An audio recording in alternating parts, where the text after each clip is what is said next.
As you can see, you're gonna say, ate, ang dami naman kasing tomato. Okay?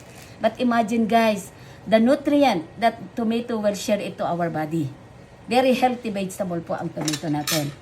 Yan. Tonight is your sinigang is no patis, no asin. Meron po kami ditong spare ribs. It's buto-buto yan. Imagine guys, this is will be done in 30 minutes. Okay? Here.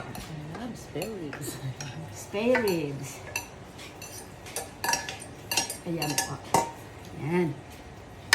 Walang asin, walang patis. Ako po'y gagamit lang ng mamasita. Kasi wala po ako makitang papasita in the store.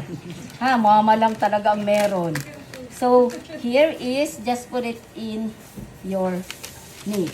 Sino po sa inyo ang gumagamit ng labanos? Ayan. Ay. Yan. Daikon.